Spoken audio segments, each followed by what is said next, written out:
I can think of hardly a debate question which is more important, not just to people in schools and universities, but for the country than this debate tonight, because it goes to the very heart, not just of what happens in schools, but the kind of young people whose schools are turning out. And we're very lucky to have two formidably powerful speakers on either side, and they, with ferocious intellects and piercing arguments, are going to identify the votes. And I am going to get straight on, because I'm conscious of the time, and invite the first speaker. I'm going to remind us what the motion is. It is this: let's end the tyranny of the test. Relentless school testing demeans education. That is our motion tonight. And to speak for the motion, we have Tristram Hunt, Shadow Education Secretary, who has... former. I'm sure that these brilliant notes will be as up to date. Former Shadow Education Secretary, who has called for a radical overhaul, not of the Labour Party, of course, but of the testing regime in UK's secondary schools. Tristram, over to you.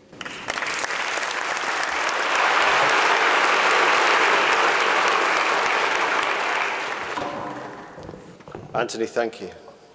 Friends, comrades, I'm still getting used to it. What is education for? Why do we spend £50 billion a year of public money on our schools and colleges? And as parents suffer from that weekly Sunday night question, but why do I have to go to school?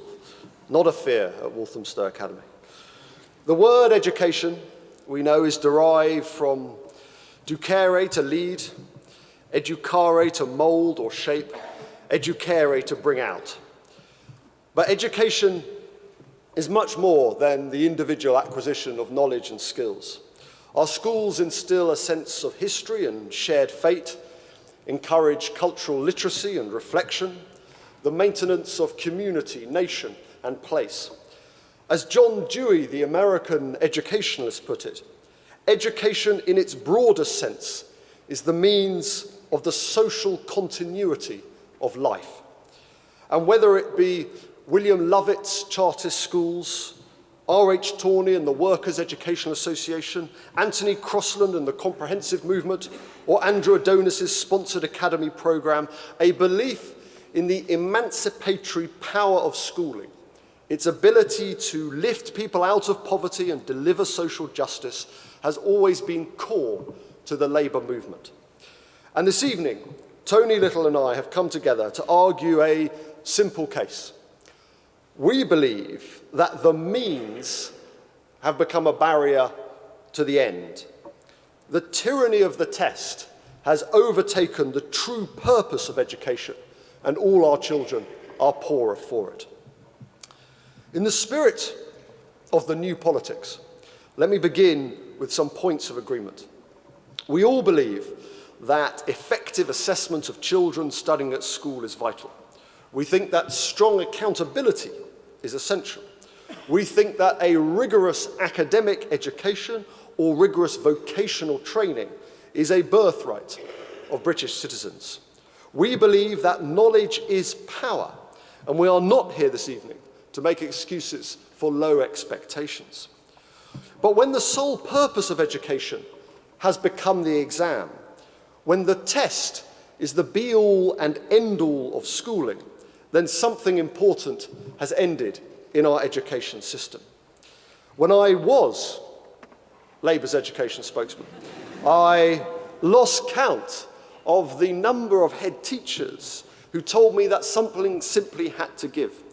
For example, there was the ironic note I received from a very brilliant head teacher in Birmingham, and he wrote to me that a head teacher's most common advice in the last 3 years has been, make sure the kids are doing IGCSE English, narrow your curriculum at Key Stage 4 to study the easiest, most data valuable courses, focus on Progress 8 and the 3 buckets, put your intervention resources in Year 11 and on those students on the cusp of passing, and show compassionate realism with those who have no chance of passing. His argument was that somehow the cumulative effect of all this had begun to choke something precious. It's as if, he said, we have buried the joy, wonder, and beauty of schooling beneath an avalanche of bureaucracy. As John Cridland, the Director General of the Confederation for British Industry, puts it, at the moment we have a system almost exclusively focused on exam results and a floor standard which allows up to 40% of a school's pupils to fail. But what is worse is that this system of testing and retesting is not even preparing our young people properly for the jobs, society, and challenges of the coming century. Even the man behind the international PISA league tables comparing the education of different nations thinks that the current system is past its sell-by date. Andreas Schleicher has rightly warned that the world economy no longer pays you just for what you know. The world economy pays you for what you can do with what you know. We see a rapid decline in the demand for routine cognitive skills in our world, and the kind of things that are easy to test and easy to teach are also the things that are easy to digitize, automate, and outsource. In short, the current testing regime is in danger of training up a generation for a labour market set to vanish before their very eyes. So we need schools that prepare students for jobs that have not yet been created, technologies that have not yet been invented, and problems that we don't yet know will arise.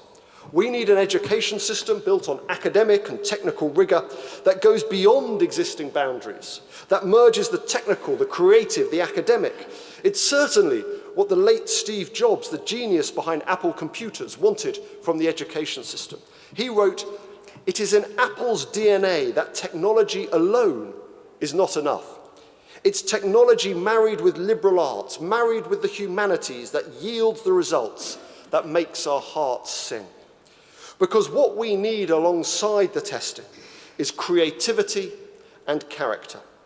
It is fragile schools in disadvantaged areas with tough intakes, having trouble attracting high-quality teachers who too often double down on the testing and assessment to keep their heads above water. It is the thriving schools who have the confidence to keep the sport, art, computer science, chess clubs, debate mates that make the difference to children's education. This co-curricular activity provides the so-called soft skills of collaboration, partnership, empathy, enterprise, managing with failure, which we know are so important for students' success at college or in work. So our message tonight is a social justice one. Far from the current orthodoxy, which suggesting that testing liberates the potential of all working class students, it is now starting to deprive too many disadvantaged young people of exactly the education and skills that they need. So as part of this debate, we wish to put forward 3 propositions. First of all, rather than the government's plan to introduce yet another layer of English and maths testing, let's focus on what matters: the quality of teaching in the classroom. No education system can exceed the quality of its teachers. And where I would actually be in favour of more uniformity is with greater consistency in the professional development and training of teachers. Secondly, let's work to abolish GCSEs over the coming decade. When we had a school leaving age of 16, when the old divisions between academic and vocational were so clear-cut, when relatively few students proceeded onto A-level, then the O-levels and GCSEs had their point. But now they are becoming an outmoded anachronism. And in their place, let's introduce a proper 14 to 19 upper secondary baccalaureate system which allows for greater movement between academic and vocational courses, which combines core learning with specialist subjects and allows students to undertake extended projects as well as develop a richer understanding of citizenship and wider personal skills. Because the truth of the matter is that despite all the hard work of teachers, governors, head teachers, pupils and parents, our schools are failing to provide the breadth and quality of education our nation will need. Rigour matters, but the tyranny of the testing hall is not providing the knowledge, skills, social mobility or fulfilment, dare I say also the happiness our education system deserves. And as a result, we are failing to educate, to lead, mould, and bring out the best in our young people. So I urge you, like a room full of Corbynistas high on granita, to rise up and support this motion. Thank you.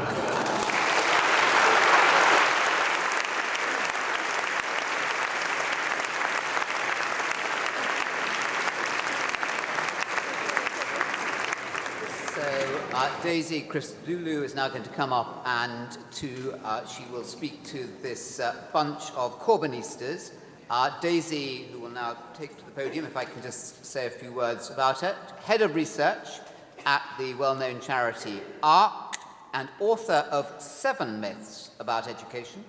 She argues that children are being let down by discovery learning, which places the emphasis on students finding out for themselves. And instead, Daisy advocates traditional, fact-based lessons. Daisy Christodoulou. Thank you, Anthony. Good evening, everyone. Well, again, in the spirit of compromise, there are a number of things that the first speaker said that I do agree with, and I'd like to say what they are and express our agreement on those. So I think we agree also on the importance of effective assessment. We agree too on the importance of strong accountability. We agree too also that endless resits of exams are often very damaging. We agree that sometimes government targets have not been helpful in that process, that some of these government targets have been blunt measures which have encouraged gaming. As a teacher, I was an English teacher myself, I know what it's like being on that treadmill of trying to get the coursework in and the exams, and I would agree that there are aspects of that which are damaging. So there are plenty of things we would certainly agree with there. And we certainly agree that there have been abuses and misuses of tests. But I think where we disagree is that whilst we accept there have been abuses of tests, this in no way changes our fundamental opinion that tests are some of the most powerful and beneficial tools we have available to us in modern education. And in fact, it's because they're so powerful, actually, that they're sometimes capable of being misused. And in fact, we can take antibiotics as an analogy. Antibiotics are sometimes misused with extremely dangerous consequences, but I think most people would accept that they're still one of the most brilliant and beneficial inventions of the 20th century. And so too with tests. As Sir Philip Sidney said, shall the abuse of a thing make the right use odious? On this side of the house, we think not. And we also think that one of the reasons why tests get misused too often is that too often they're subject not to constructive criticism, but to knee-jerk anti-test rhetoric of the type which unfortunately is embodied in tonight's title, of rhetoric which sees tests as being inimical somehow to the spirit of education. Such attitudes make tests seem like as though they are the enemy, and they stop us from realising their full potential, which, as I'm about to show, often involves doing more tests. So, on to then the main part of my speech. Why is it that we on this side of the house think that, far from being tyrannised by tests, we don't actually give them enough power, that we don't test relentlessly enough?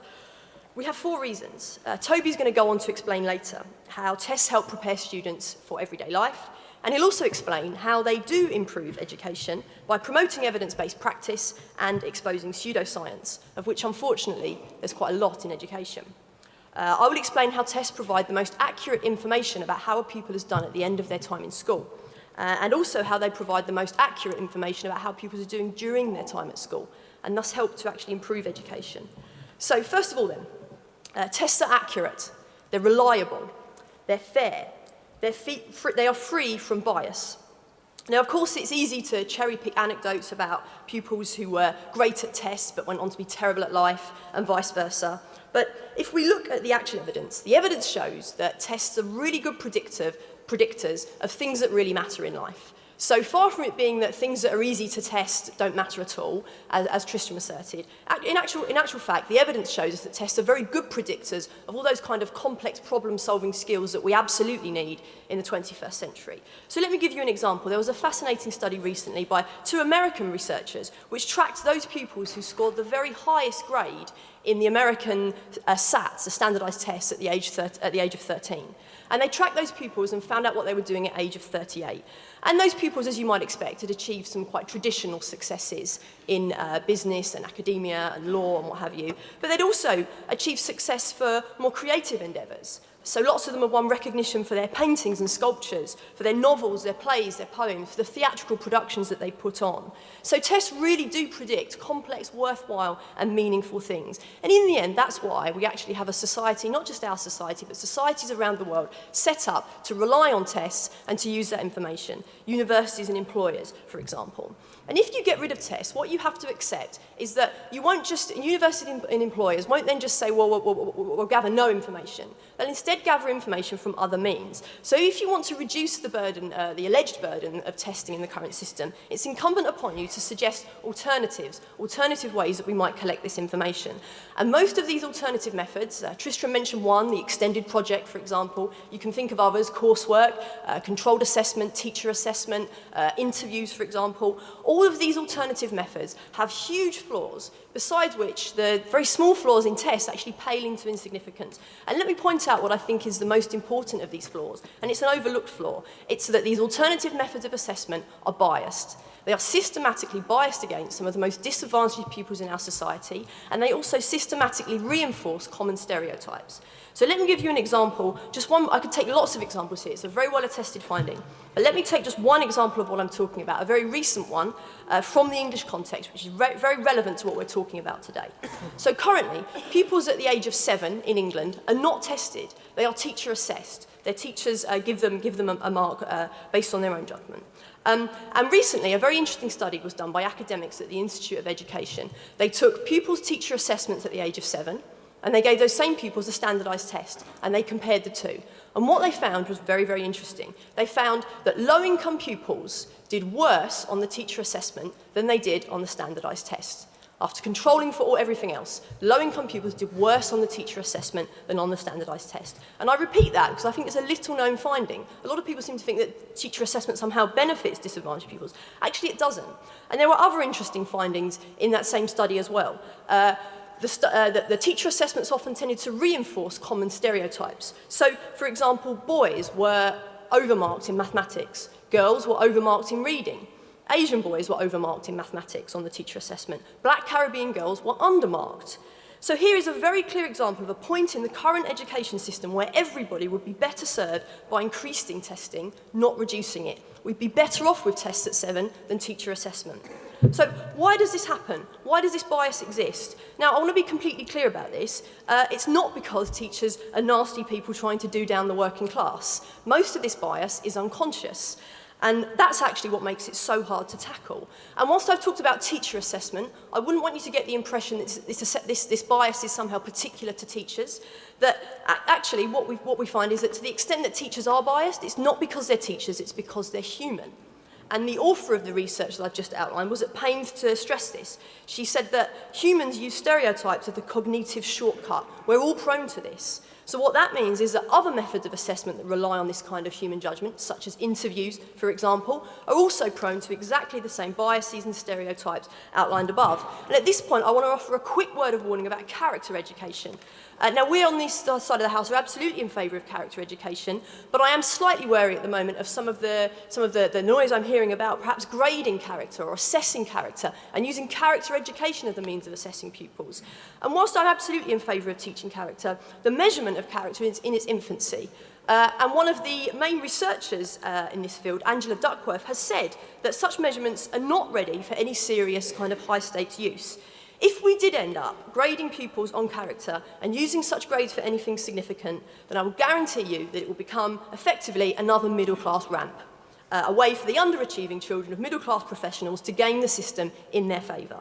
If we get rid of tests, we will inevitably end up depending more on assessment which disadvantages the already disadvantaged and reinforces prevailing stereotypes. Now, in the not-too-recent past, These patterns were much better understood than they are today. In the 19th century, the civil service reformers Charles Northcote and Stafford Trevelyan fought a long battle to make entry to the civil service based on merit rather than family connections.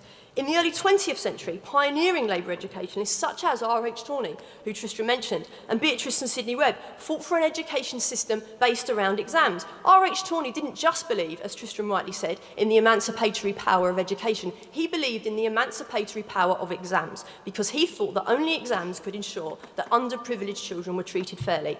Only exams could counter entrenched privilege. Very little has changed since then. If anything, we have more research to back up Tawney's view.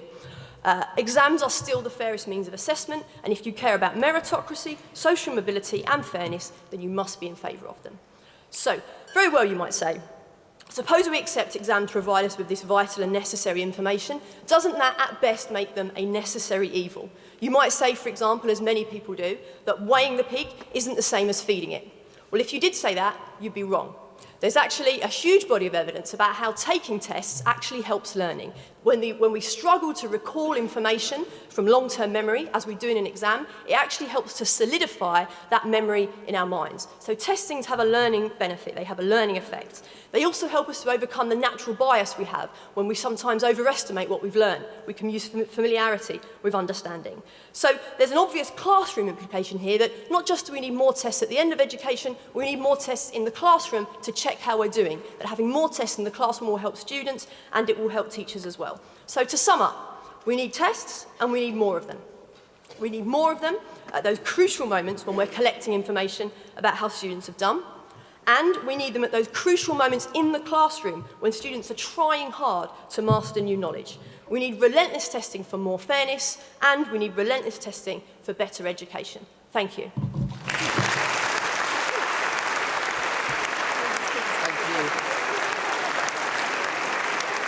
Thank you, Daisy Christodoulou.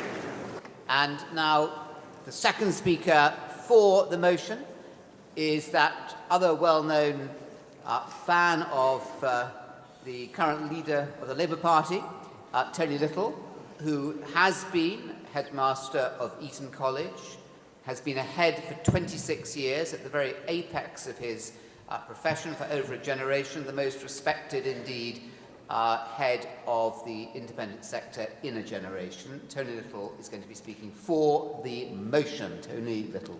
Thank you, Chairman. It occurs to me that this side of the House is prefixed by the word former on both cases.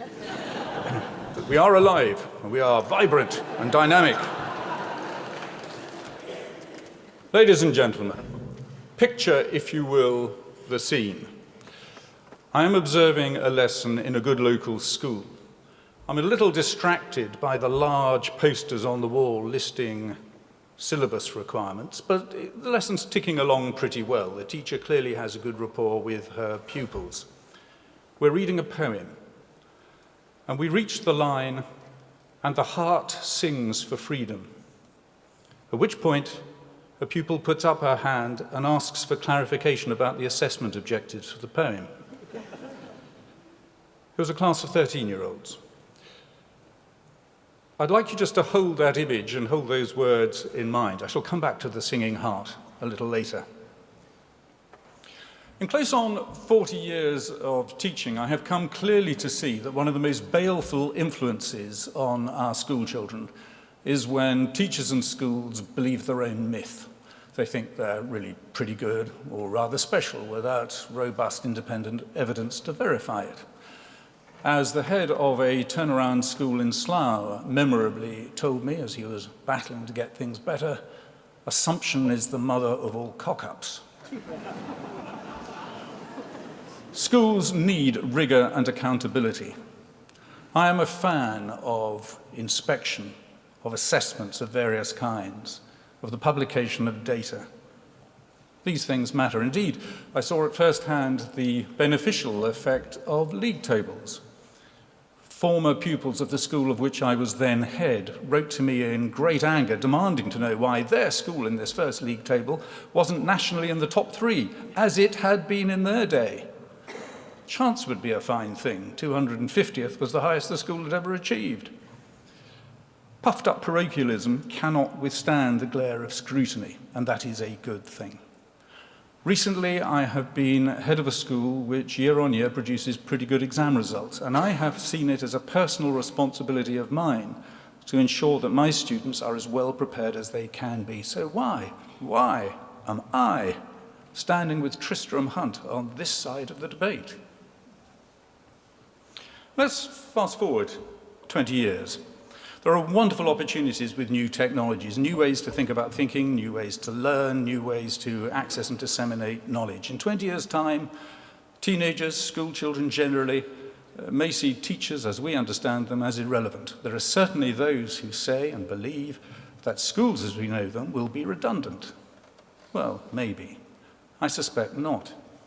What these new developments will do is cause us to focus more clearly on what schools are really for. And Tristram Hunt was quite right to draw our attention to those crucial underlying principles. For me, a good school is a means outside the home to help young people learn how to navigate adult life effectively, with purpose and with compassion. Now, try as I might, I can't insert the phrase sitting an exam at a desk into that sentence. Now, I know, of course, most of us would agree that exams should never be seen as the be-all and end-all, nor even a determining agent. They're just one part of a much broader experience that young people need through their school years. But the trouble is, we've allowed the whole exam measurement business to go too far. It's run away with itself. We examine more than most other countries in the world with relatively little to show for it. We inhabit a great age of measurement, and we run the risk of being slaves to statistics. Now, that's a pretty tough claim. What do I mean by that? Well, first, we have unwittingly created a shrinking curriculum. Now, that seems rather an odd thing to say. Ask any teacher in the room, and they would say that barely a year goes by without some new and often unwanted intrusion into the curriculum, whether it's a new topic to be taught, citizenship, or the tweaking of an exam syllabus. But the truth is, we are narrowing the range of opportunities for our young people. Witness the schools under pressure of league tables, the whole measurement culture, who shoehorn students onto courses the children may not wish to do, or for which they're not particularly suited, or for which they won't get benefit. But the school perceives there is mileage in measurement terms. Or schools that have learned how to tweak the system, finding an IT course, for example, and putting all the children through it because it can garner 4 GCSE grades. Or witness the effect that excluding creative arts from the EBAC has had in a number of schools. Schools, naturally enough, under pressure, will place their resources at the sharp end, where things are seen to matter. In some schools I have witnessed, there's evidence that creative arts are already withering. They've been shoved to the margins. Now, where will all this lead us? There's a kind of inevitable reductio ad absurdum about this. And you know, I think I've seen it. I have been there. I'm speaking of a place which is the nirvana for the exam enthusiasts, that ultimate place of success. Writ in lights, I speak of Shanghai, that place which is lauded and to which we must send people, our own teachers, to learn how to teach better. Now, I visited a lot of schools in China, and there are some remarkable people doing remarkable things. But I was particularly struck 2 or 3 years ago talking to the head of one of the 2 or 3 top-performing schools in Shanghai. So we're talking serious Premier League stuff here. And he was expressing real concern that his students, trapped by the Gaokao, as he described it, that's the equivalent of A-level, trapped by this exam system, which was so rigid, he feared his students weren't gaining the skills and the competence and the ability to cope effectively in a rapidly changing and developing interconnected world. And this is what he said through a translator, and it's a phrase that really hit me. Just remember who we're talking about here. Leading head of top school in top performing area in the world. He told me, I know we're on a juggernaut heading for the edge of a cliff, but we don't know how to change direction. Another thing we have managed to do is to atomize knowledge. One definition of a great education that's always stuck in my mind is that students should be able to connect and understand apparently disparate phenomena. Think about it. It's the interconnectedness of the world. As Ian Forster says in Howard's End, only connect. Yet we persist in running an exam system which breaks up knowledge into little bits, bite-sized chunks, and which removes the opportunity for students to learn how to connect. And worse still, can penalize students for cross-fertilizing ideas. A few years ago, we had a boy called Tom at my school. Outstanding historian, a lot of flair, a lot of creative ability, the kind of student whose work it was a delight to read. We were somewhat surprised to discover on his A-level that he had one module that was graded U, unclassified, off the scale. We had his paper back. We thought it was rather well written. We showed it to a couple of university dons who agreed. Once we checked it against the rubric of the exam scheme, we had to agree the board was right. Why? Because this student had argued the question from back to front to make a point, and he'd brought in other references and other reading to supplement his argument. And on both counts, he fell outside the rigid mould of this exam system. And there was a consequence. He dropped a grade and lost his place at university. Both within and across subjects, we have limited the ability to make connections in an exam system which, in my time as a head, has become more segmented and more focused on the parts at the expense of the whole. And there are other creative ways of going about it. Daisy was rather dismissive of other types of assessment. I am not going to be dismissive of the traditional test. It has its place. I think there's a tremendous discipline in having to garner your thoughts and focus on a particular occasion. But there are extended essays in IB, universally applauded by universities because it enables children to develop ideas, or the Crest Awards, sponsored by the British Scientific Association, where students can come together in a group, solve a problem they've identified, and be assessed as a group, which mirrors the kind of activity they have in the workplace. It doesn't have to be the way it is now. But the thing that gives me the greatest concern is the erosion of culture. And the fact that teachers and students, under pressure of this kind of relentless, monolithic beast, are thinking about the process of learning in a rather different way. Back to the singing heart. There was a lesson where the poetry was ripped out of poetry in a prosaic way. And this concern about erosion was most brutally captured for me in the following scene. Head of a Catholic comprehensive, doing a good job turning it around, nervously awaits his Ofsted inspection. Inspector comes in and says, "Don't give me that ethos stuff, I just want your statistics." I hope you're rather shocked by that. I certainly was. Assessment matters. We know that. Assessment matters. But the way things stand, our monolithic exam structure is indeed a juggernaut heading for the edge of the cliff. We need exams, sure, but we also need to let the heart sing without prompting from attainment objectives. I urge you to support the motion.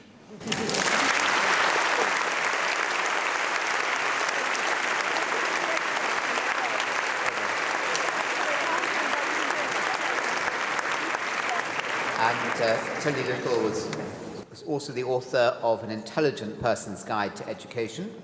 Toby Young is author of How to Lose Friends and Alienate People, How to Set Up a Free School, and What Every Parent Needs to Know. Toby is also Chief Executive of the West London Free School Academy Trust, as well as editor of Spectator Life. And everyone has been excellent with timekeeping, and I know that Toby is going to keep up that. Thank you, Anthony. Let me get this right. We're in a juggernaut heading over a cliff, and we don't know how to change direction. Sounds to me like the guy should have taken a driving test before getting behind the wheel. So Tristram and Tony have made a case for overhauling our present testing regime, but would the system they'd like to put in its place really involve less testing In April of last year, Tristram gave a speech to the NASUWT in Birmingham, in which he launched a passionate attack on the government's decision to decouple AS levels from A-levels, which would make it possible for children to do A-levels without being tested until the end of the 2-year course. So he was arguing for the retention of the test at the end of year 12. Universities value the AS level as a good indication of future potential, he said. Students value the examination as a good indication of their level, and schools value it as a spur to action for the more lackadaisical. Changed your tune a bit now, Tristram. One of the most common objections to testing is that tests are cruel. They create too much pressure. They cause children anxiety and sleepless nights. In extreme cases, testing even makes children cry. This was the thrust of an article that David Baddiel wrote in The Guardian yesterday, attacking the 11+. Quote, "My daughter came out of the exam in tears. The atmosphere in the room had been so pressurised and so stiflingly competitive that she'd cracked up and not finished the paper. It made me feel terrible about having put her through the tortuous, soul-crushing process." Well, don't feel too bad about it, David, because being tested at the age of 11 didn't do you any harm. Indeed, it's how you got into Haberdashers' Aske's, a selective boys' public school in Hertfordshire. Doing a test is also how you got into Cambridge, and after 3 years you did some more tests and got a double first. Tristram Hunt and Tony Little share similar educational trajectories to David Baddiel, as do, I suspect, many of the people in this audience. Are you really going to sit there and tell me that having to take tests as school children did you irreparable psychological harm? Were your souls really crushed because you had to sit the 11+ or common entrance? And if you really think the relentless testing that characterises elite selective schools is tantamount to child cruelty, why have you all struggled so hard to get your own children into these soul-destroying exam factories? I'll tell you why. Because deep down, you know that exposing children to relentless testing, encouraging them to compete against each other, and yes, putting them under pressure, is the best preparation for a successful career. How will your child get a good place at a university or a traineeship at a good firm without passing a test? How will he or she gain a foothold on the career ladder, whether as a police officer, a pilot, a nurse, a doctor, an accountant, yes, even a journalist, without taking a series of tests? And how better to prepare them for all that relentless testing than testing them relentlessly as school children? How better, Tony, to prepare them to navigate the adult world? How better, Tristram, to prepare children for the world of work than relentless testing? And the testing continues long into our careers. We're tested every day. Life is a test. What are Tristram, Tony, Daisy and I engaged in right now, if not a kind of test? Quite a sophisticated test, in fact. Will be judged not by whose side gets the most number of votes, but by who manages to persuade the greatest number in the hall that they're right. How do we measure that? By doing 2 tests, one on the way in, a baseline test, and one at the end of the debate. And incidentally, if you accept that that process that you participated in tonight is fair, measuring progress, not just raw results, then I don't see how you can object to the baseline testing of children when they first start primary school that was introduced last year. We can no more measure progress in schools without knowing something about people's starting points than we can in debates. So let's have no more of this ridiculous paternalistic claptrap that children need to be protected from all that horrid testing. It didn't do you any harm, it won't do your children or anyone else's children any harm either. So what really lies behind this hostility to testing? Part of it, I think, is rooted in the progressive critique of traditional education that sees testing and the memorising of facts as inimical to the development of creativity and critical thinking. We heard a bit of that from Tristram. And this apparently is the poisonous legacy of the Enlightenment and the Industrial Revolution. That, anyway, is the view of Sir Ken Robinson, whose 18-minute TED Talk called Do Schools Kill Creativity has been watched over 25 million times. It's actually the most watched TED Talk of all time, which Sir Ken has a habit of dropping into conversation, even though he totally disapproves of competitiveness. I believe this passionately, says Sir Ken in this most watched TED Talk of all time, that we don't grow into creativity, we grow out of it. Or rather, we get educated out of it. But the notion that schools have to choose between, on the one hand, teaching children subject knowledge and then testing them to see how well they've retained it, and on the other, cultivating their capacity for thinking critically and creatively, problem solving, is a false dichotomy. The two go hand in hand. This was a point made by Bertrand Russell in his 1926 essay on education. Quote, "I do not believe it is possible to train intelligence without imparting information, or at any rate, causing knowledge to be acquired." And this observation has been borne out by cognitive science. The consensus, after 3 decades of research into the development of the human brain, is that children cannot engage in critical thinking without first having memorized an array of facts relevant to the task at hand. Put simply, you can't think critically or creatively, you can't solve problems if you don't know enough about a subject to think critically about it in the first place. This was the conclusion of the Swedish psychologist Anders Ericsson, author of Toward a General Theory of Excellence, who came up with the 10,000 hours theory that Malcolm Gladwell popularized in Outliers. You need 10,000 hours of practice to achieve mastery in any field. This was the conclusion also of Temple University psychology professor Robert Weisberg, who studied a number of creative geniuses, including Thomas Edison, Frank Lloyd Wright, and Picasso.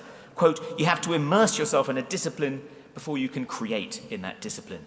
To imagine that children are blessed with an innate genius, to paraphrase Einstein, that they can make a creative contribution in a field without first acquiring a wealth of detailed knowledge about that field is romantic hogwash. Just as most eminently practical men are the prisoners of some dead economist, to quote Keynes, so most opponents of testing, and I note the singing bird, are the prisoners of some dead romantic poet. The irony, of course, is that these romantics present their progressive educational ideas as if they're a radical departure from the status quo, when in fact they've been the conventional wisdom in university education departments for at least 50 years. The approach that Robinson and Tristram Hunt and Tony Little promote as revolutionary, child-centred rather than teacher-led, an emphasis on problem-solving instead of learning facts, collaborative co-curricular study instead of competition, a downgrading of subject knowledge in favour of educating the whole being, and above all, liberation from the tyranny of the test, was the norm in British state schools from the mid-70s until a few years ago. I know because I went to one and I failed all my O-levels. More or less the only thing I'd learnt by the age of 16 was to how to roll a joint. But being middle class, I got a second chance. Children from less affluent backgrounds aren't so lucky. According to a piece of research carried out by Sheffield University in 2009, roughly a fifth of British school children leave school unable to read or write, and the vast majority of those children are from disadvantaged backgrounds.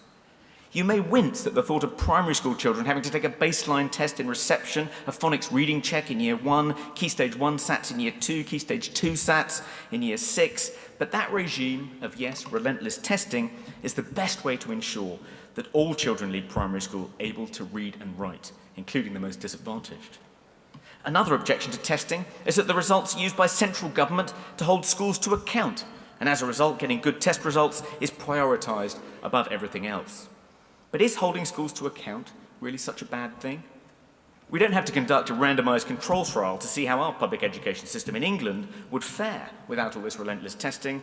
The regional government of Wales has very helpfully done that for us.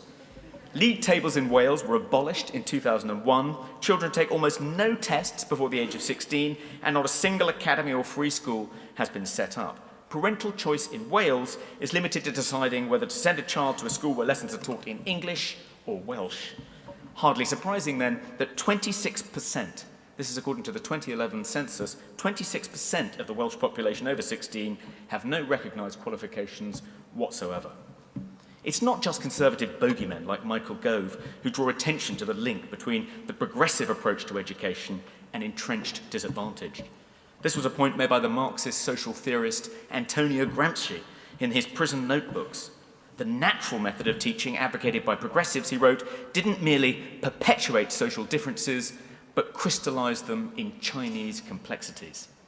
We now have enough research evidence to say, with some confidence, that the best way to help children from disadvantaged backgrounds is through conservative teaching methods.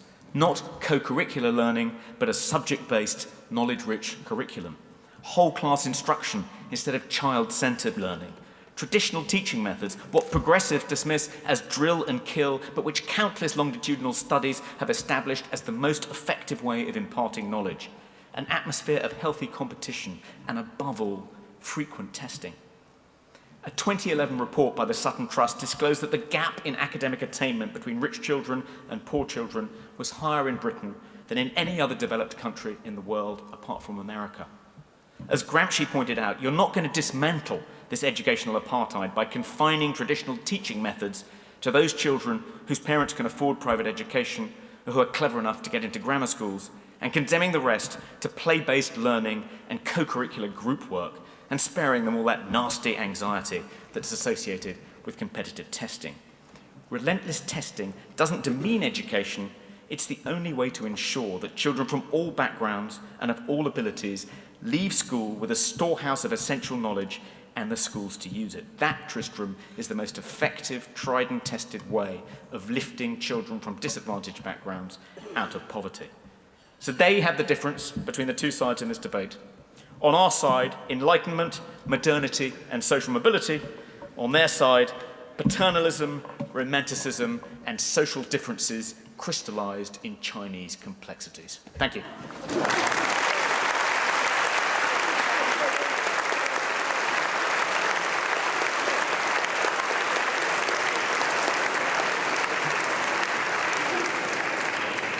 Well, 4 truly outstanding speeches on this most important topics. And I'm now going to tell you about the vote that you had on the way in for the motion. I'm just going to remind you what that was, which is let's end the tyranny of the test, relentless school testing demeans education.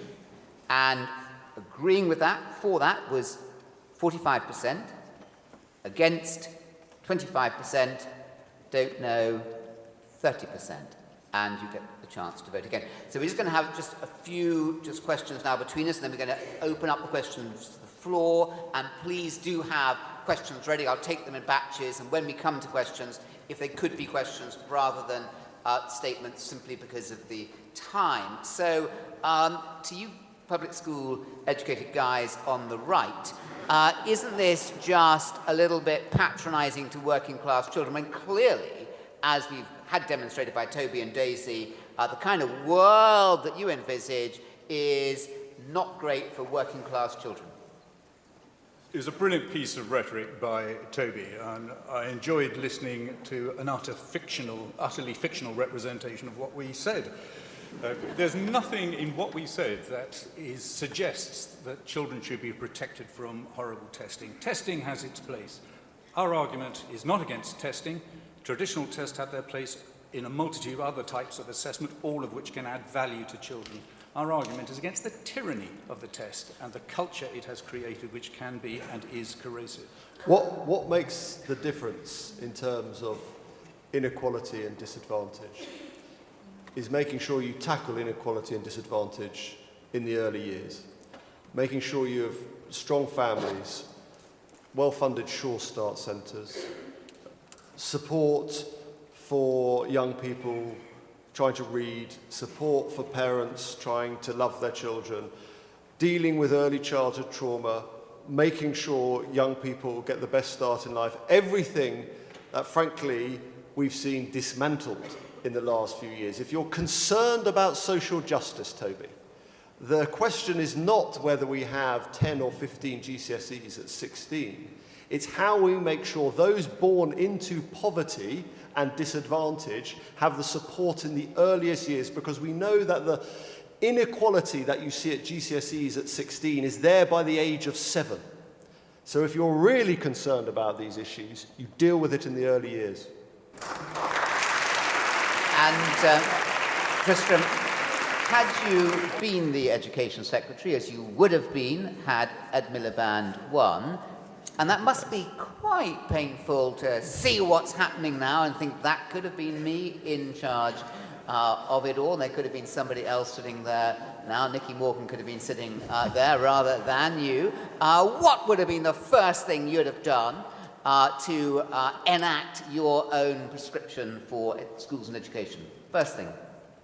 First thing was to ensure that technical and vocational education sat alongside academic rigour to make sure that those young people not pursuing academic pathways had just as much quality teaching, just as much support as those pursuing academic. This is the historic failing of the English educational system.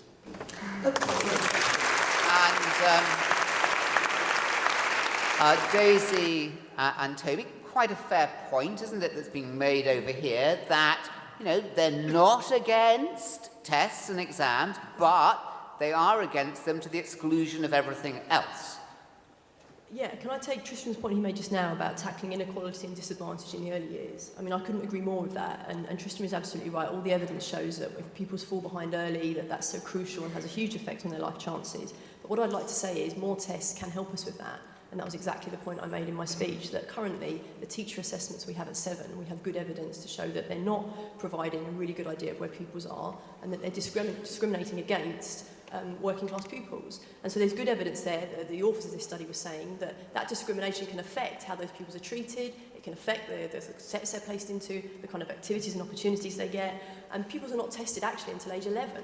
So I completely agree with Tristram on the importance of tackling inequality as soon as possible, and I really think that more tests in the early years would be a really great way to start to advance that agenda. Okay, so Toby, just taking the point, what about this side here? Thanks for that, Daisy. They're saying, okay, we too love tests, but we also love everything else, like culture and the development of character and charm, which you managed to obviously excel at despite not having tests in those qualities. What about this sense about what else, serious point, that you can have tests and exams, but you also need the other things too. Can't you have both?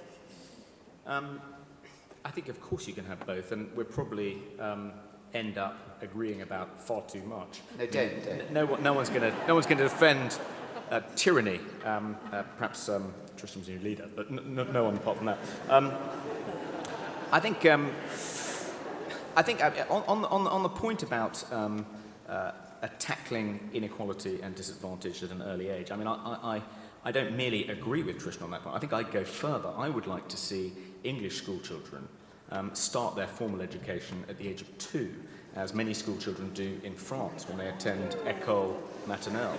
And one of the various studies of children who've attended école maternelle, which unfortunately are falling out of favour now, even in France, is that children from different social backgrounds and of different religious and ethnic makeup are less likely to fall behind or to diverge in their achievement after they've left école maternelle than if they haven't been to an école maternelle at all. But one of the reasons that idea is resisted is partly because people have this romantic notion that it would be cruel to make children begin their formal education at such an early age. That's the same objection to baseline testing. It's cruel to make children do these tests at the age of 4, which I'm defending. I'm not sure if Tristram is defending testing children at the age of 4, but this is the way to ensure, to hold schools to account and make sure they are teaching even children from the most disadvantaged backgrounds properly. Without those tests in place, without the testing regime that's been created since 2010, I'm not sure that we would be able to tackle inequality and disadvantage at an early age, which I think many schools are now doing. And Finland? Toby wants children to be educated from the age of 2. It is remarkable, isn't it, that the most successful European system of education in Finland has children not starting school till the age of 7. Toby? I think it's very hard to. I mean, this is typical of how educational debates proceed. Someone pulls out of a hat another example of a country which is roughly a tenth of the size of the UK. There are more people in London than there are in Finland. In Finland, 95% of people have exactly the same religion. It has nothing like the ethnic or religious diversity of Britain. It's just a completely different country with almost no commonalities with us whatsoever. This is what some critics of educational debates describe as voodoo science. Okay. Are there any Finnish out there? Anyone been to Finland?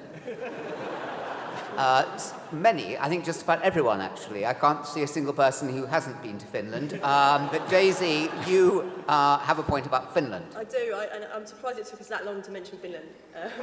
Normally you get a mention in educational debates much earlier on. I would say actually Finland is not quite the anti-test paradise that people think of it. They have a very high stakes exam at the age of 18 where the top grade is capped at the top 5% of pupils, and that exerts a really strong effect over the rest of the system.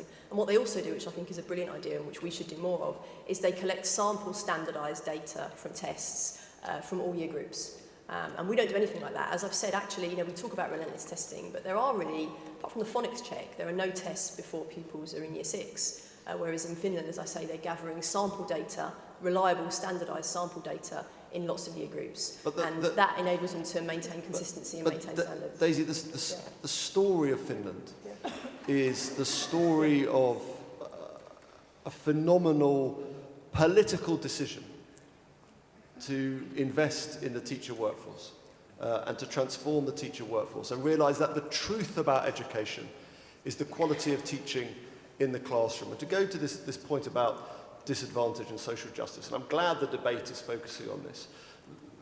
The best thing that can happen in schooling in terms of challenging disadvantage is to get a really high quality teacher at the front of the class. Okay. And what we've seen in the last few years, to go to the sort of point about Finland, is we saw the Tories go down the Swedish role, which was a highly marketised, free school, atomised approach to school structure, and Swedish school results are now pretty terrible, and not pursue the Finnish route, which is about investing quality of teaching in the classroom. Well, talking about Finnish, I'm going to finish there, and I'm going to open up, we're going to start the questions from the audience, and while we're doing that, you are going to be deep in thought, making your own test judgments about the quality of this, frankly, unbelievably scintillating and talented and strong pair on either side. How can you make a judgment when you have 2 and 2 people at the apex of debating? But you have to. You have to. You might not like it, but you have to, because that is testing, and you're going to now test which side has more convinced you about the argument. So that's what you're going to be thinking about. I'm going to have questions from the floor. I'm going to allow questions on any topic, but not Finland. Okay, question here. Can we have a microphone over here? And can we have a microphone, because you always forget the back. Can we have a question here and a question over there? I can't see any at the back yet. Thank you. I've got that Tristram and Tony want fewer tests, and Daisy and Toby want more. But could Tristram and Tony tell us specifically which tests they'd get rid of and what they'd replace them with, if anything? And could Daisy and Toby tell us what more tests they would have? Yes, marvellous, good. And here. In making up my mind about this debate, I think it's the word tyranny I would like to see. Some people disappear. Some people speak against exams. We never examine parents, and apparently they're very, very important. We leave education in the hands of politicians, and we have discovered the advantage for institutions and professionals of having good exam results. Okay. What are you going to do about the tyranny of all this? What are we going to do about the tyranny of all of that? And we're not going to ask, should we test parents? Let's take one more question from a lady here. Thank you. And the quick question, please. I'd like to ask about perverse incentives of testing. Perverse incentives for testing. Basically, just in a nutshell, we've heard about the benefits of testing, but clearly, obviously, we've got progress rate coming in. But what is the value of publicising test results if they are still seen to be beneficial, because they're going to create perverse incentives? Okay, and progress 8, glad we got that in. It would have been incomplete if we left out progress 8. And let's hear from this side first. No, it's just your response to the question. Okay, great question about what tests you would add. Well, I think I've hopefully made that clear, some of them in my talk. I would add tests, instead of having the teacher assessment at 7, I'd replace that with a test. So currently we do teacher assessments, I would replace that with a test, for all the reasons I've outlined about the test being fairer. I would also, where there is coursework, I think reducing the amount of coursework and replacing it with tests is a good thing, again for the reasons I've outlined. And I also think we can use more tests in the classroom, not national tests, but more tests in the classroom as I outlined because of the powerful testing effect. So those would be the tests that I would add. And perverse effects and tyranny? Well, I think we agree on this, Tony. We would want to get rid of GCSEs. That's not going to happen overnight, but by the mid-2020s, I would certainly hope that we have moved to an upper secondary baccalaureate system where everything that Toby asked for in terms of immersion, in terms of subject discipline, in terms of academic rigour, all of that can be provided rather than the sort of scattergun, bite-sized element of the GCSE. Okay, thank you. Well, did you pick that line up from Jeremy Corbyn this week? I think you agree with me here, Tony. That was a Corbyn-esque line. I'm going to take the question up over there, and then we're going to take a question up there. No Finland. Yep, please go. Question to Toby about the connection between exams and mental health. You dismissed very cleverly the idea of exams being at all cruel, and you were very convincing. But the British Medical Association says that 20% of young people under the age of 18 are suffering from a mental health condition at any one time during the year, and 10% at any one time. Do you accept no connection at all between mental health crisis that there is now and the prominence that exam results have attained under the current system? I think... Toby, one sec, if you can. Thank you for... Yes, question up over there. As a student, I feel an obligation to make up this point. I just want to say, really, whether exams technically provide opportunities or measure progress, we haven't taken into consideration the actual limiting effects of studying for exams because of the unfair and systematic structure of testing. Students now treat topics with indifference, prioritising the mark scheme and the criteria rather than the actual topic itself. Whether the destination has now become achieving grades, and this measure of progress is supposed to measure whether we can be successful, financially wealthy in the future. Ultimately, I believe knowledge should be a means in itself, which it isn't right now because of testing. Just to respond to your point about the incidence of mental illness amongst under 18-year-olds, the reason we know about that is because of more extensive and more reliable testing of the mental health of under 18-year-olds. There's actually very little evidence that they've actually got more mentally unhealthy over the past 10 years. We didn't really do proper tests, proper surveys of that in previous decades. So you can't conclude from that that there's a link between people's ill health and ever-increasing number of tests children have to do. You need another test in order to establish that. And can you have the question from the year 13, the upper sixth former? I thought it was a brilliantly persuasive case, and it showed, I think, the frustrations and limitations of those involved in the testing and retesting and what they're going through at the moment. And we're not saying that testing in and of itself is bad. What we are saying is what we lose by it.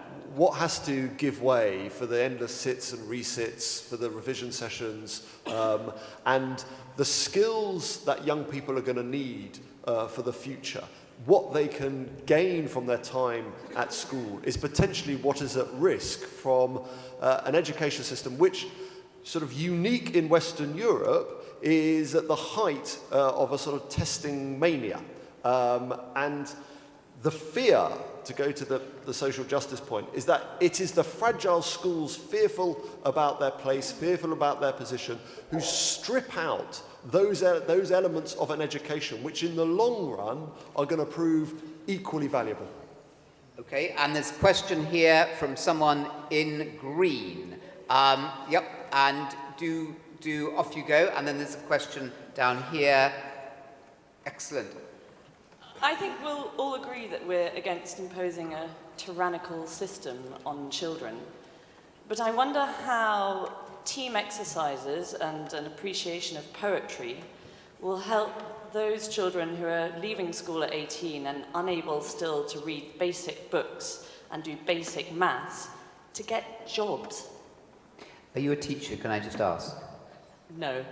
Would you like to be? Because Tony's going to It's offer a you really tough job, and I have a lot of respect for people who take it on. Okay, that's a very important question. And another one here that goes to the heart of the whole debate. Question here, please. I'm a university lecturer. Yep. And I see students coming in each year suffering a lack of skills that I often suspect are related to the way that they're tested. I've always almost been convinced by Daisy and Toby of the pedagogical value of testing, but I don't understand why all testing needs to be state testing. It can be good testing in the classroom, but I think we need to think about how it then becomes the subject of abuse because it is returned to the government, the result returned to the state. And we're going to take one last question now, which is such a brilliant question that it's going to make all of you pause and your jaws drop. Can that person please put their hand up? Yes, this person over here clearly is just, the socket is almost coming out with keenness. I bet you were like that at school. Yes. So, what is this idea? I'm an entrepreneur. I hire a lot of young people, and I get people high IQ, and then EQ of apes. So, how about this idea of nourishing the IQ and the EQ of children, their emotional quotient? Okay, so some apes have very high EQs. I just want to say that, by the way. But, okay, so there we have 3 questions, and I'm going to ask this side to come in first and pick up anything that you'd like to. Well, I'd certainly agree with the last questioner that the importance of emotional quotient, however you seek to define it, is just as important as the intellectual.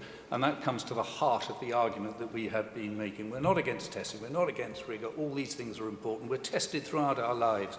But there is such an other important dimension to the developing lives of children, and it's a crime if we do not fully and roundly equip them to deal with everything that's going to come their way in later life. So yes to IQ, yes to EQ. Okay, and response over here from... Yeah, but Daisy probably going to say exactly the same thing as me, but there have been lots of studies of whether trying to emotionally educate children, trying to incorporate EAL, as it was called, in the curriculum has a positive, beneficial impact over children over the course of their lives. And almost every study that's been conducted, including the meta-study of all the studies, have concluded that actually it's just complete bollocks. If you do it in a formal way and treat it like another academic subject, yes, it would be absurd. It would end up in the bin. There are other ways of creating a culture in a school than simply teaching people in the 4 walls of a classroom. In fact, that's in many ways the least important thing. Bit of a clincher, that one, isn't it, Toby? I drifted off, to be honest. Okay. Would you send your own children to school at 2? Yes, I would, yeah. Did you? I actually tried to set up an English école maternelle as part of my free schools empire, but ran aground because it's not possible to give preferential treatment to the children graduating from your école maternelle when admitting them to your primary school, and that created a bit of a problem because the children at the super école maternelle school would be so far in advance of the other 4-year-olds starting at the school who had received no formal education because it's cruel, that it would be very difficult to kind of coordinate it all. Okay. We're now over to you are going to be voting, and we're going to have sum-ups in 2 minutes in reverse order to their initial speaking, and so we are back to Toby, and I won't ask if you were to send your own children off to school at the age of 2, what was the matter with the parenting? Why was the parenting deficient? But I won't ask that, but you're coming in now. Okay, thank you. So I just wanted to address Tristram's peroration about the benefits of spending more money. You actually quoted in your speech, Tristram, Andreas Schleicher, the head of the Programme for International Student Assessment, PISA. I quoted him favourably. He actually said in a piece he wrote for the BBC's website a few months ago that the OECD research, all the research he's done, has found no correlation between the amount that governments spend on education and educational attainment. And a good example of this is Labour's record. After 13 years in office, Labour doubled the amount of money it spent on education in real terms over the course of those 13 years. And unless you take seriously the ever-increasing number of children that got A's and A stars because they kept making the test easier because it made them look good as politicians, once you exclude grade inflation, actually, if you compare the attainment of English school children in that period to their peers around the world, they actually plummeted in the international league tables. It did nothing to close the gap between the most disadvantaged and their peers. Another example, currently children, 15-year-old school children in Poland and Estonia outperform their 15-year-old equivalents in England, and yet Estonia and Poland spend roughly half as much on teacher salaries as we do. So they're really throwing money at the problem. Increasing expenditure on education is not the solution. Several people have made the point about perverse incentives, and actually they're talking about, for the most part, league table measures rather than tests themselves. So Best 8 isn't introducing another series of tests, it's just a way of assembling the data from the tests that children are doing anyway. And actually one of the ways in which you can eliminate some of the perverse incentives is by improving these accountability measures. So in the case of Best 8, for instance, you're judging a school according to the average point score across the Best 8 subjects of all the children in the school. And one of the pots that they can dip in to choose their best subjects from is a pot that includes 3 creative arts subjects. So the initial perverse incentive created by the EBAC category, which discouraged some schools from putting their children in for creative arts subjects, has now been addressed by the creation of Best 8. You can actually address some of the shortcomings of testing these categories. You should go to way. schools. Okay, thank you very much indeed, Toby. Just keeping to the 2 minutes, had Tristram become Secretary of State for Education and asked you to be his advisor, would you have said yes? Well, as in his special advisor? His super duper special advisor. The answer is. I think it's so spectacularly unlikely. Okay, but he might come in. He might surprise you. Tony Little. You won't, being the highly intelligent audience you are, have taken anything the other side was trying to claim that somehow we're against testing per se. We're not. It is important, but it's just part of a much richer whole, and there has to be space for to let the imagination soar and to let young people thrive. I heard a great story recently. It was about an EU agriculture meeting which had entered deadlock. And the French delegate was seen to slam his fist onto the table and to shout, "What this meeting needs is la sagesse des Normands, the wisdom of the Normans." And to the delight of the Anglo-Saxons present, this was simultaneously translated as what this meeting needs is Norman wisdom. And thank you. I want my school to have testing, but I want it to have Norman wisdom as well. And thank you very much. And Daisy. Thank you. So I do want to just pick up one of the points that someone in the audience made about how much does tests have to be state testing, because I think that was a really good point. And I think some tests do have to be state tests, they have to be state mandated tests. But I also think the state could be smarter in the way it did it. I was asked earlier what kind of tests would I introduce. I actually think another one I'd add to that list is the kind of sample standardised tests that they have in Finland, and that I think we're starting to bring in at age 16.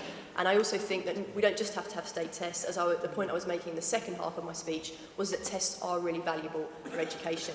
So if we could get a bit of a better attitude to them and stop seeing them as being inimical to the aims of education, that would be really valuable.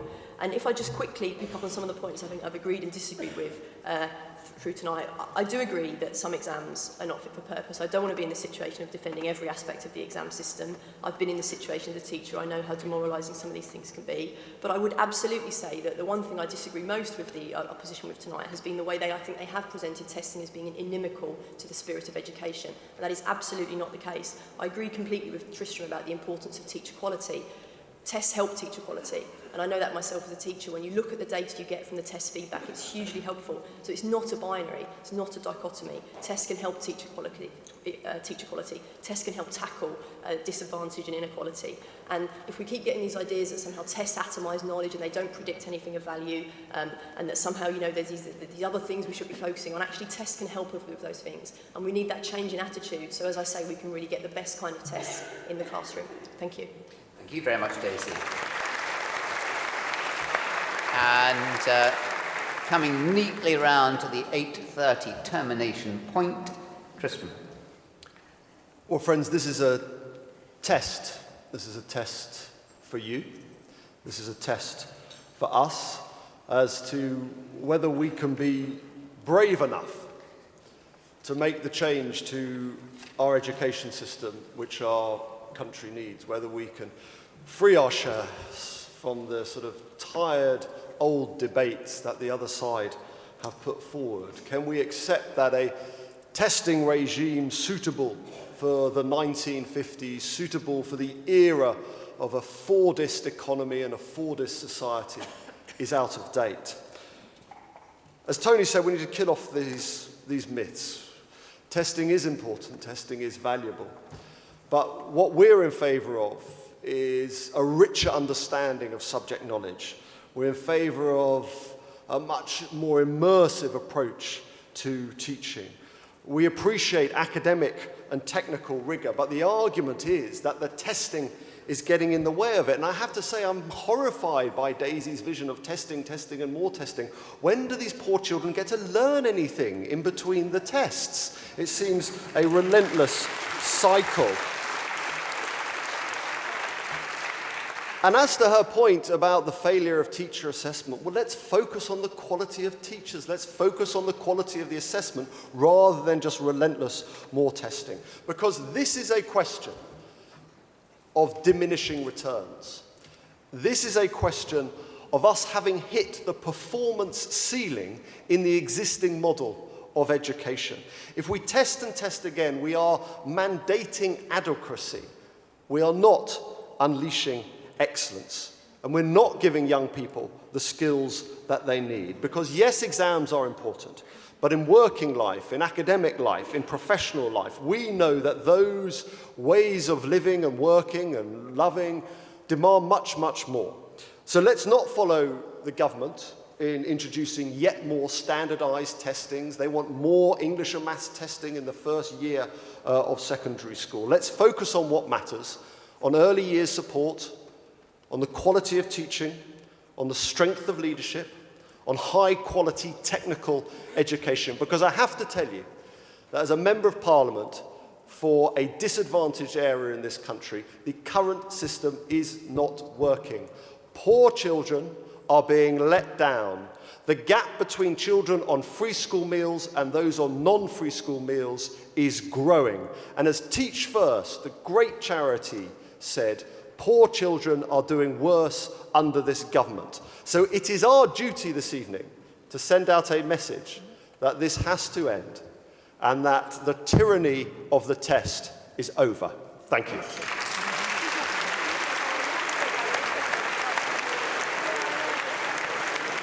And we're still in the process. Thank you very much, all four of you.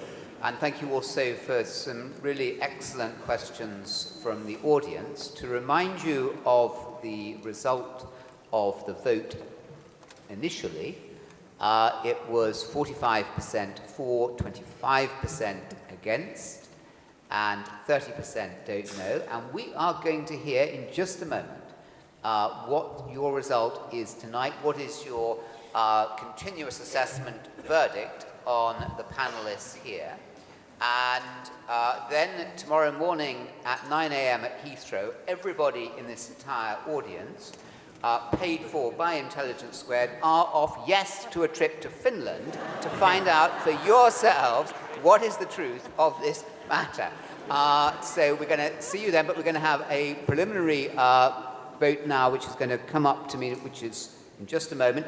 I'm going to ask, while I'm waiting for that, Tristram to say, and I think we're all very much hanging on this, we're not quite certain what you would say. Would you have, in honesty, had you Labour won the election, and had you been Education Secretary, would you have appointed Toby as your special advisor? Think about it. Well, don't hurry in. Given that Toby's got through 4 head teachers already at his free school, I'm not necessarily sure. I'm not necessarily sure it'd be the best advice I'd want. That's factually inaccurate. Thank you. Never stop Tristram fall. That is a point of information which Toby has corrected. So thank you very much for that. And would you like to have been a head teacher yourself? You're asking me? Tristram, yeah, you did. You only did 26 years. Tristram, I'm a historian. I'm a lecturer, and I like being in the lecture hall, and I like teaching young people. And I fear one of the things about being a head teacher, maybe you can tell me differently, is there seems to be a lot of bureaucracy and paperwork and management. And there's no greater enjoyment, I think, than teaching young people and seeing how they learn and how you learn from them. So I'd delighted to teach in a school as a qualified teacher, but probably not a head teacher. But Tristram, you said how much you enjoy teaching young people, and I know you have taught in schools in your constituency and elsewhere. Why then, as part of Labour's education team going into the election, did you pledge to make it illegal for anyone who wasn't a qualified teacher to be put in front of children and start teaching? Why are you such a poor teacher? You wanted to make it against the law for you to stand in front of children and actually impart historical knowledge. Don't hurry up with the vote. Just keep it going. Of your 7 myths, Daisy, in your bestseller on education, of your 7 myths, which is your most mythical, naughtiest myth about education? The idea that you don't have to learn anything anymore because we've all got Google and we've all got smartphones. In actual fact, whatever technology gets invented, you need facts in long-term memory. You can't outsource them to the cloud. Okay. And give us your second one. Second favourite. I think my second favourite is probably projects. The projects are the best way to teach. And in actual fact, projects sound very seductive, they sound very exciting, but in actual fact, they overwhelm working memory, they make it hard for people to learn, and they're often very confusing and don't have all the benefits that the proponents say that they do. Okay. I'm not sure about that. Read the book. Read the book. You Read the book. haven't yet. And the Intelligent Person's Guide to Education, Tony, which was serialized in the Times earlier in the year. Did anybody come back and say, well, I'm not very intelligent, so I can't read this? Well, I mean, what would an unintelligent person's guide, and is that the next book? No, an unintelligent person would probably enjoy it even more.